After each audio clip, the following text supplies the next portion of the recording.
நல்ல நண்பன் வேண்டும் என்று அந்த மரண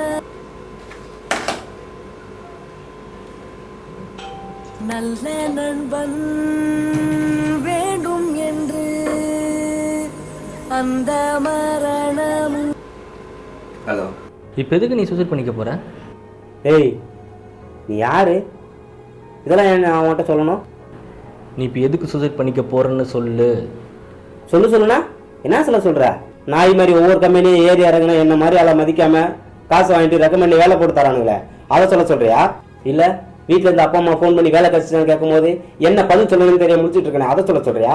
சரி, லவ் பண்ற பொண்ணாவது நமக்கு சப்போர்ட்டா இருக்குன்னு பார்த்தா அவனை பாரு, காரு பைக்குன்னு பெரிய ஆள் ஆகிட்டான், நீ எல்லாம் வேஸ்ட் அப்படின்னு சொல்லி ஏன் முன்னாடி அவன் கூட போறாளே, அதை சொல்றியா? இப்படி எதை சொல்ற?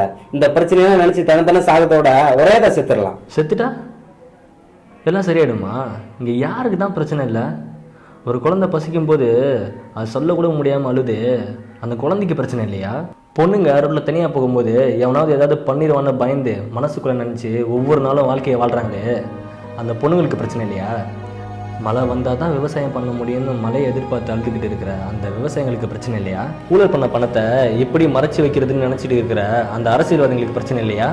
அரசியல்வாதிகளை கைக்குள்ளே வச்சுக்கிட்டு எப்படி மக்களை ஏமாத்துறான்னு யோசிக்கிறாங்களே, அந்த கார்ப்பரேட் கம்பெனிகளுக்கு பிரச்சனை இல்லையா? இப்படி நல்லவன்லேருந்து கெட்டவன் வரைக்கும் எல்லாருக்கும் பிரச்சனை தான். பிரச்சனைக்கு தற்கொலை தான் தீர்வுனா எவனுமே வாழ முடியாது. இப்போ நீ செத்துட்டேன்னா உங்கள் அப்பா அம்மா கூட 3 நாள் அழுதுட்டு 4வது நாள் அவங்க வேலையை பார்த்துட்டு போயிடுவாங்க. லாஸ் உனக்கு தான். ஒரு பிச்சைக்காரன் கூட அடுத்தவங்க கிட்ட பிச்சை எடுத்தாவது வாழணும்னு நினைக்கிறானே, ஏன்னா நம்ம உயிர் அவ்வளோ முக்கியம். அது இயற்கையாக போகணுமே தவிர நம்ம இம்சையால் போகக்கூடாது. பல லட்சம் விந்தணுக்களில் போராடி முதலாளாக வந்து உயிராக இருக்கிற உனக்கு வாழ்க்கையை ஜெயிக்க முடியாதா? போராடு, கண்டிப்பாக ஜெயிப்ப. சரி, இப்போ சொல்லு, நீ யாரு? உன் பேர் என்ன? உன் ஃப்ரெண்டு கௌதம்.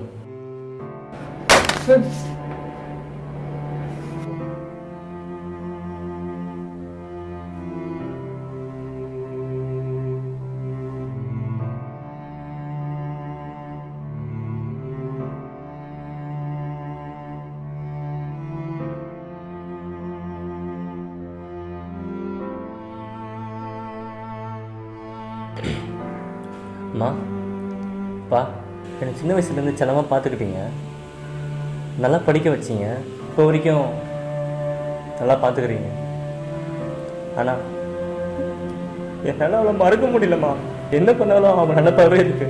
என்னால் அவன் இல்லாமல் வாழ முடியாதுப்பா. நான் போகிறேன். செல்வி நல்லா படிக்க வைங்க. செல்வி, இன்னைக்காச்சும் பாசமா தங்கச்சின்னு கூப்பிட்றியான்னு கேட்பல. தங்கச்சி, அண்ணன் போறமா, அம்மா நல்லா பார்த்துக்க. அப்பாவே ஃப்ரெண்ட்ஸு கேட்டேன்னு சொல்லு. நான் போறேன்.